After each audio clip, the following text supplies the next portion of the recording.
ප්‍රසාදි රණසිංහගේ සෙබළ පෙම. ගිනියම් තල් අරණක මියැදුණු සෙබළ පෙම් කුසුමක්. යුද බිමේ අතරින් පතර පිපී පරවුණා වූ සියල්ල ප්‍රේමනීය වීර හදවත්වල නිමල පෙම් කුසුම් වලට පිබෙන ප්‍රේමනීය උපහාරයයි. පසුවදන් ලියන්නට නොහැකි වූ ආදරාන්තරවල ප්‍රාර්ථනා මතු භවයක හෝ සඵල වේවා. තල්ගස් යට හෙවණක් නැත, සිසිලක් නැත. ගත ඉරගින්නේ දැවනුයේ අනුකම්පාවකින් තොරවමය. ගත පමණක් නොව සිතද මහා ගින්නකය. ජීවිතයේද අවිනිශ්චිතය. යුදගිනි සතර දෙසින් නැවිලී යද්දී වරින් වර යුද පෙරමුණට යන්නට අණ ලැබෙද්දී ගොඩ ගැසූ හීන එකින් එක මහ පොළොවට සමතලා වන්නේ හරි වේගයෙනි. යුදගිනි දැල් අතරින් ඒ අවිහිංසක සොඳුරු වත සිහිවෙද්දී නැගුණු කඳුළු දහඩිය හා මුහුව නිල ඇඳුමේ කොනක සැඟවී යන්නට ඇත්තේ ලොවටම රහසය. ප්‍රේමයේ අයිතිය නොලැබුණත් මගේ සිත ඈ සන්තක වී හමාරය. මහ රැයට නිද නොලැබ මුරකුටියේ අවදියෙන් රැඳෙන්නට හදවතේ ගැඹුරුම තැනක ඇදුනේ රුව මහෝපකාරී වන බව ඇත්තය. මුරකුටියේ කවුළු අභියස පුරා හඳත් කෝලම් කරද්දී තල් අතු අතරින් පෙරියා සඳ කිරණ මහ පොළොව මත මවන්නේ අපූරු රටාය. විටක මගේ අවධානය ඒවට යොමු වුවත් හිස මත පැටවුණු විසල් වගකීම් සහගත කාර්ය ජීවිත පරිත්‍යාගයෙන් වුවද ඉටු කිරීමට මම බැඳී සිටියෙමි. ගත වුණු හෝරා කිහිපයටම ඇයව මතක් නොවුන වාර ගණනට වඩා ඇයව මතක් වුණ වාර ගණන් වැඩිය. අසීරුවෙන් නැගෙන් අවධානය මුදා ගැනීමට උත්සාහ කළත් ඒ උත්සාහය සෑම විටම ව්‍යාර්ථ වී යන්නේ හිරුදුටු කලක පිණි බින්දු වී ඇකී යන්නාසේය. මට මතක් වුණේ ඒ සුදු මුහුණයි. ඒ කතාවන්, ඒ ලතාවන්ය. සාපැටවෙක් තරමට අහිංසක වත දැක ගන්නට මාස ගණන් මට පෙරම් පුරන්නට සිදුවිය. නිවාඩුවට ගමට යන්නෙම ඒ අහිංසක රුව දැක ගන්නටය. ඈ කෙරෙහි යාලයක් ඉපදුනේ අද කීයක නොවන බව මට සහතිකය. ඇය නෑකමට මගේ ඇවැස්ස නෑනය. ඉතින් නෑනා ඉති මස්සිනාට වග මගේ හිත ඒ කාලයේ සිටම මට කියා තිබුණි. ඇගේ සිත කෙසේ වෙතත් මගේ සිත සැබවින්ම ඈ කෙරෙහි බැලුවේ සහෝදර බැඳීමකින් නොවන බව ඉරහඳටත් වඩා මට විශ්වාසය. බස් රථයෙන් බැස මටත් වඩා විශාල බෑගයක් කරේ දමාගෙන තවත් බෑගයක් අතට ගත්තේ නිවස දෙසට දිවෙන වැලි පාර දෙස බලා සැනසුම් සුසුමක් හෙළමිනි. මහවැලි කතරක් මැද තල් අතු හෙවණි ගිනි කාෂ්ඨකයේ ගෙවන වෙහෙසකාරී ජීවිතයට මොහොතකට හෝ විවේකයක් ලැබීම මහත් සහනයකි. ලුණු මිශ්‍රිත මුහුදු හුළඟ නොව වැව්දිය පිස හමන වෙල්යායේ නැවුම් සුවඳ නිශ්චිත සුළඟ ගතට මෙන්ම සිතටද ගෙන දෙන්නේ අප්‍රමාණ සනීපයකි. මා සෙමෙන් පියවර තබමින් ගෙදරට යද්දී අම්මා පෙරමග බලා උන්නේ ඉදිකඩ ළඟටම ඇවිදින්ය. මා දුටුවනම ඒ වත සතුටින් නිපිලී ගිය අන්දම හරි අපූරුය. වියපත් දෑස්වල උණු කඳුළු මෝදූ වග මෝ දුටුවේ දුරති යාමය. ඒ සෙනෙහස ඉදිරියේ මගේ හිතත් හීනිවට නොරිතුනාමත් නොවේ.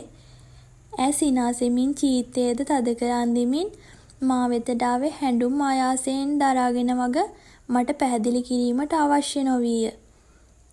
අපේ අප්පෝ මයේ අප්පච්චි. අම්මා මගේ මුහුණේ සිට මුළු ගතම ස්පර්ශ කළේ මුළුවරට සිය දරුවා අතර ගත් අයෙකුසේය. මා සිනාසුනේ කියන්නට කිසිත් නැතිවමය. දෙයියනේ මයේ අම්මා ඇද්දිලා ගිහින් මයේ පුතේ. හැට්ට කරින් ඇසටුණනා කඳුළු පිසිමින් ඇය හූල්ලන්නට විය. මහන්සියි අම්මේ. මම කීවේ ඇගේ කරවටා අතක් යවමිනි. යන් මං ආන් කොරළි ඇඹුල් තියල් තියලා මයියොක්ක කොළ කොටලා තිබ්බටු මාළුවක් කිව්වා. අම්මා කීවේ මගේ අතේ තිබුණු කුඩා බෑගය අතින් උදුරා ගනිමිනි. මාස ගණනක් තිස්සේ කටට රහට හරි හැටි කෑමක් නොලැබෙනු මට අම්මගේ රාජභෝජනට ඇසීමෙන් කටට කෙලයිනීය. මම ඉක්මන් කරේ මෙතෙක් නොතිබූ බඩගින්නක් විත් මට කරදර කරන නිසාමයි. ආපයින්ම මහන්සි නිසාම වැවට යාමට නොදුන් අම්මා ගෙදර ළිඳෙන් නාගන්නයයි කීවේ මගේ පහසුවටමය. මහවන්නියේ මඩ වතුරෙන් හරිහැටි නෑමක් නොතිබුණ මට ළිඳේ සීතල වතුර ටික මහමෙරක් තරම් විය. හිතේ හැටියට නාගත් මම අම්මා වෙහෙරක්සේ බෙදා දුන් ආදරයෙන් රස වුණ බත් පිඟාන ගිල දැම්මේ මහත් වූ පෙරේතකමිනි. අවසන් නින්දක් නෙත් කෙවැනියක් හකියද්දී මම ඇඳට වැටුනේ කල්ප කාලාන්තරයකින් ලැබෙන සුවනින්දක පහස ලබන්නට දෑස්වලට ඉඩ දෙමිනි. යන්තමට ආස දම් පැහැගෙන ඇත. උදා වන්නේ සන්ධ්‍යා යාමයයි. අවටින් ඇසුණු කුරුළු ගීතිකා සෙමෙන් සෙමෙන් වියකී යන්නේ රාත්‍රිය ආරම්භ වන බව කියා පෑමටමෙනි. තද කොළ පැහැති බතික් සරමට සුදු හා කොළ පැහැ මිශ්‍ර කමිසය ගැලපෙන බව සිතුනේ ඒ අම්මගේ තෝරා ගැනීම නිසාමයි. මම හෙමින් ස්තෝප්පුවට එද්දී තාත්තගේ පින්තූරයේ ඇස ගැටුනේ හදවත අවුලා දමමිනි. මීට වසර කිහිපයකට පෙර යුද පෙරමුණේදී ඔහු අතුරුදන් වූයේ අදටවත් කිසිම තොරතුරක් නොලැබෙනසේය. ඉඳින් අම්මා මටත් දහස්වර කීවේ යුද හමුදාවට නොයන ලෙසයි. නමුත් මට අවසි වූයේ තාත්තට කළ නොහැකි වූ දේ කිරීමටයි. ඔවුන්ගේ සිහිනය වූ නිදහස ලබා ගැනීමේ අවසන් සටන් පෙරමුණේ සෙබළෙකු වීමටයි. මම සුසුමක් හෙලා ඔහුගේ ගාම්භීර රුව සටහන් වූ පින්තූරයට සිතින් වැන්දෙමි.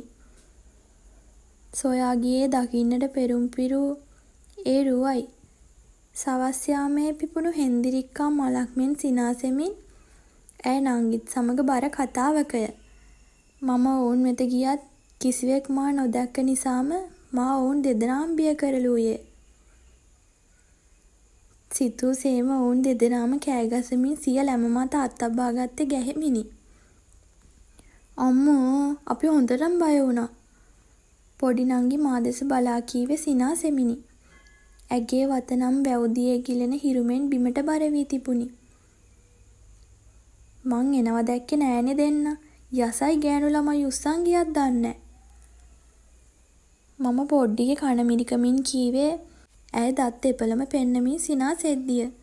මා අතේ තිබූ චොක්ලට් කිහිපයත් බිස්කට් පැකට්ටුවත් චීස් ටින් එකත් පොඩ්ඩි අත තබද්දී ඇය මහමෙරක් දිය ලැබුවක් විලසින් ගෙට දිව ගියාය. ඇයත් මමත් මිදුලේ තනි වූහ. සුද්දි තරහ වෙලාද මාත් එක්ක? වචනයක්වත් නොකියා බිම බලා වුන් ඈ මා දෙස එකවරම බැලුවේ දැස් විසල් කරගෙන.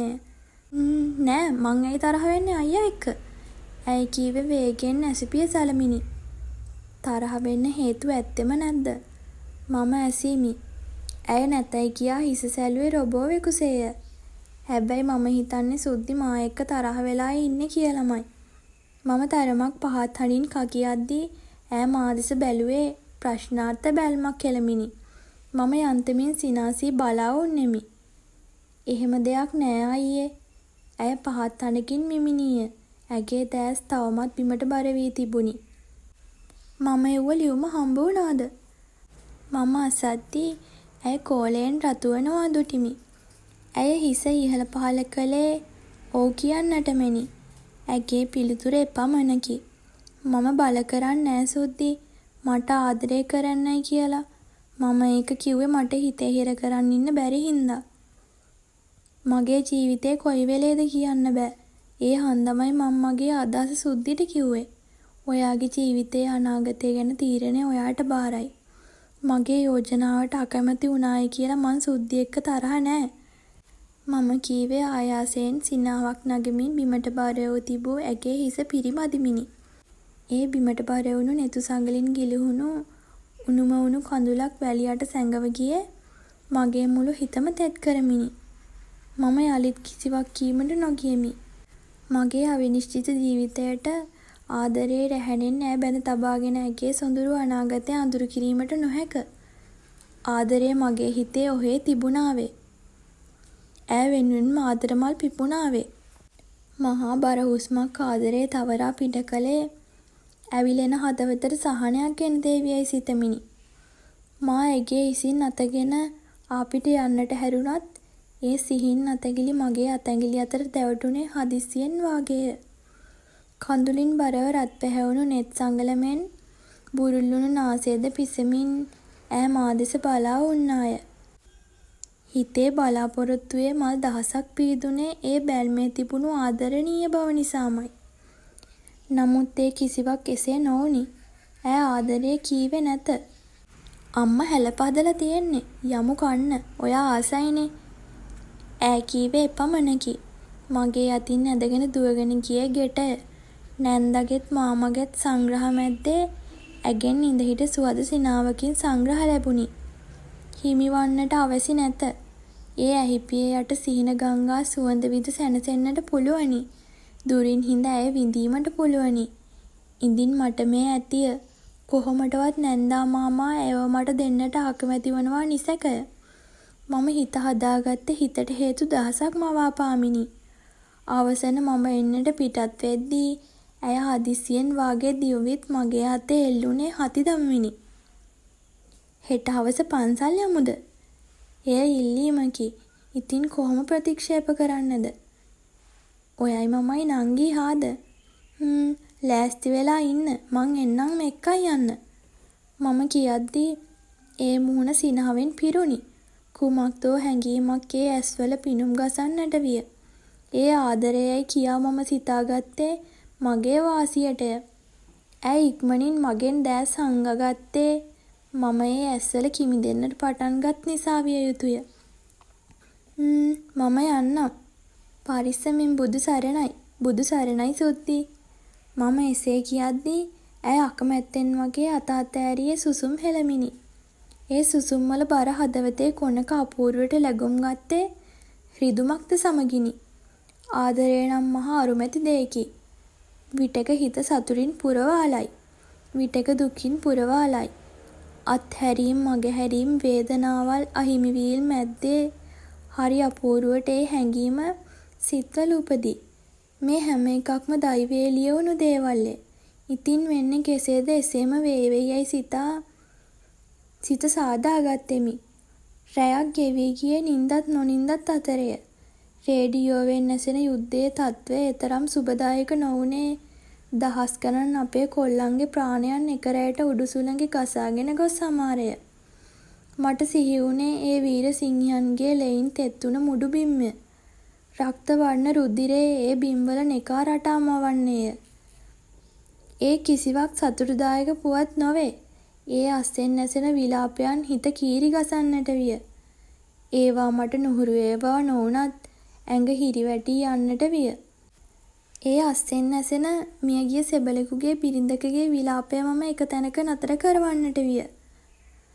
මම හෙට යුදවීමේදී මිය ගියහොත් ඇයටද අත්වන්නේ මෙම ඉරණම නේදෝයි සිතෙද්දී හිතම ශෝකයෙන් බර විය. ඉදින් මුළු රෑම ගෙවුනේ ඒ ගැන සිතමිනි. උදේ වරුවම අම්මාට හා නංගිට ඇඳුම් පැළඳුම්ද ගෙදරට අවශ්‍ය කළමනාද රැගෙන එන්නට වැය කෙරුවෙමි. දහවල අම්මා සමග ගෙව්වෙමි. ක්‍රමයෙන් සවස් කල එළඹියේ ඇගේ ඉල්ලීමට කාලය දෙන්නට ඉඩ හරිමිනි. මම පිරිසිදු වී සුදුවතින් සැරසී ගියේ ඇගේ නිවස අසලටය. ඒ වෙද්දිත් ඇය දොරකඩට වී මගේ පැමිණීම බලාපොරොත්තුවෙන් බලා සිටින්නට විය. මල් වට්ටියකුත් තෙල් මල් හඳුන් කූරුද ගිලන් පසද රැගෙන ඈ ආවේ තනිවමය. මම එසවී බැලුවේ පොඩ්ඩි කෝ කියායි. එයා එන්නේ. එයාට බැරිලු අපි යමු. ඈ එසේ කියා මට ඉස්සර වූයෙන් මමත් ඈ පිටුපසින්ම වැටුණෙමි. ඇගේ අත තිබූ බෑගය ගත් මම ඇයට ඉස්සර වෙද්දී ඇය වේගෙන් නැවිද විත් මගේ ගෑවී නොගෑවී යන තරමට සමීප විය. මා ඈ දෙස බැලුවත් ඒ නෙත් මා දෙසට නොහැරුණි. යන්තම් මුවග ඇදුණු සුන්දර සිනහවක් පමණක් දුටිමි. මම මොහොතකට අනාගතයේ සිතින් අතර දමා වර්තමානයේ විඳින්නට සිතා ගතිමි. අත ගන්න. ඈ මල් වට්ටිය මට පාමින් කීවේ සිහින් හඬිනි.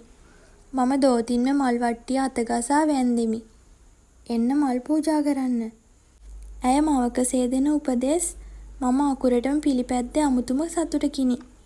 පහන් එකින් එක මුළු පහන් වැටම ඇගේ හා මගේ අතින් දැල්වෙන්නට වූයේ හාත්පසම ඒකාලෝක කරමිනි.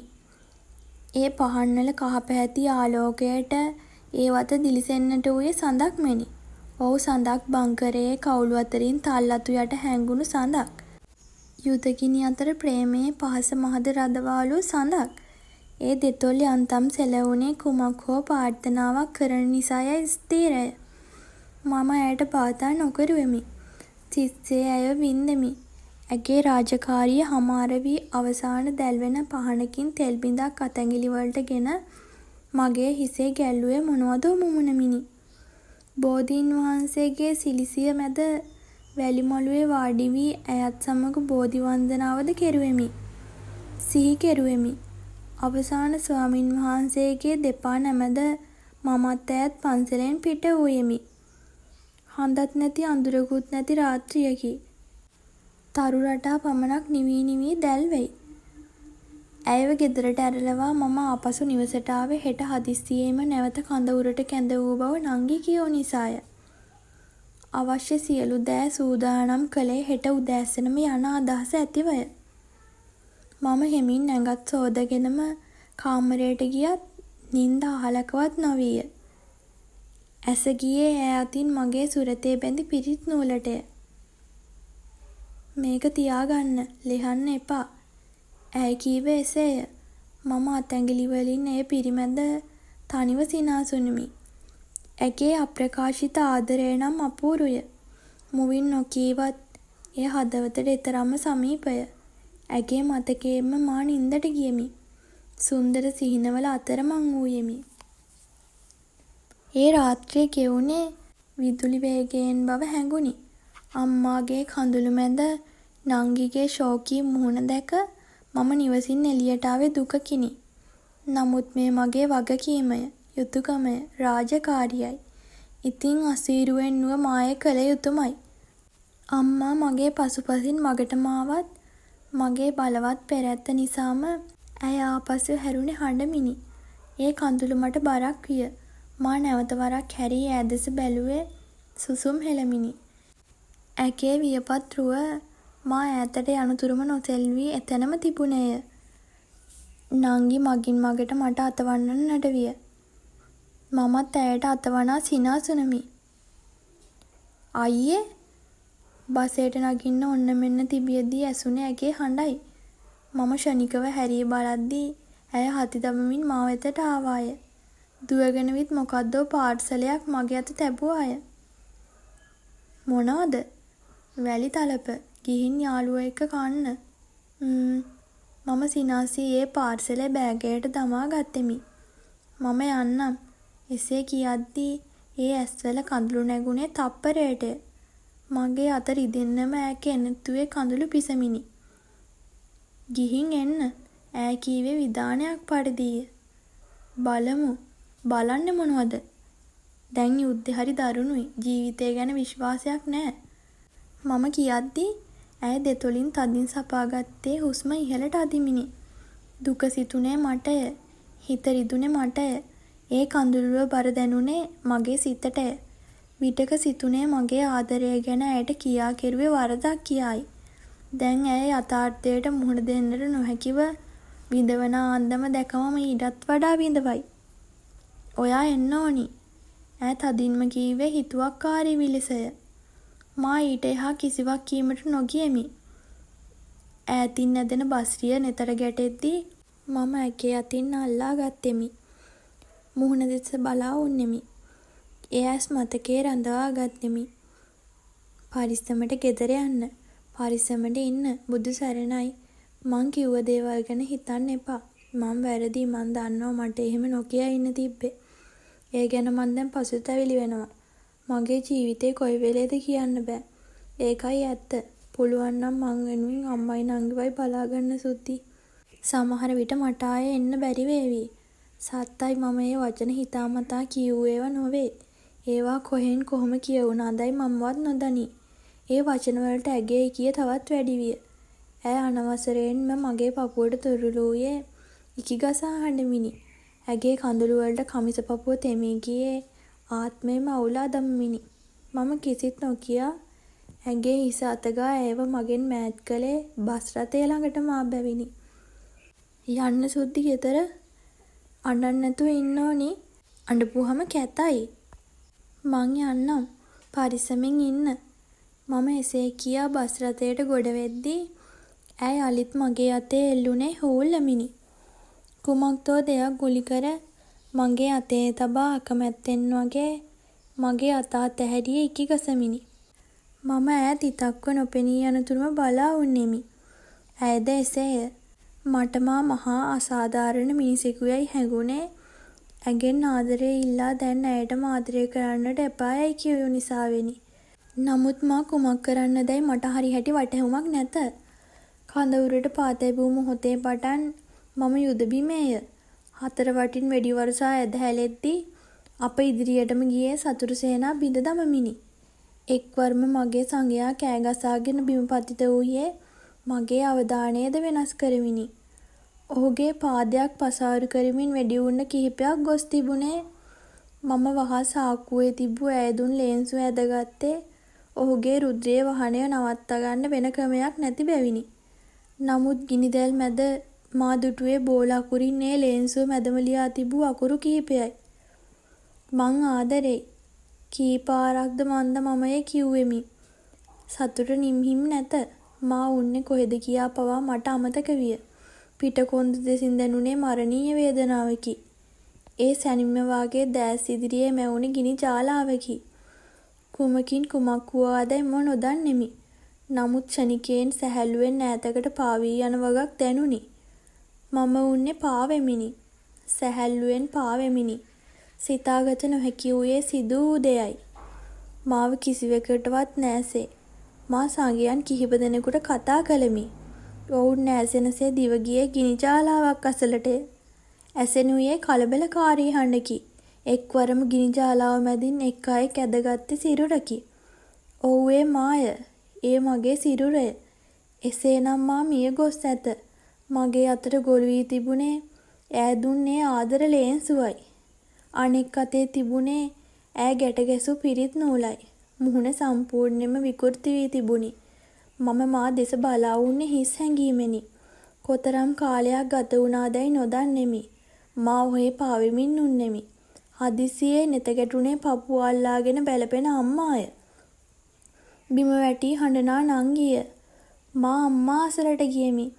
අම්මා අඬන්න එපා. මම ළඟ ඉන්නවා යයි කියෙමි. නමුත් ඇගේ වැළපිල්ලේ අඩුවක් නොවිනි. නංගී අසලට ගියෙමි. නංගිටත් එසේ කියෙමි. ඇයත් අයියේ එන්නකෝ යයි කියා කෑ ගසමින් හඬයි.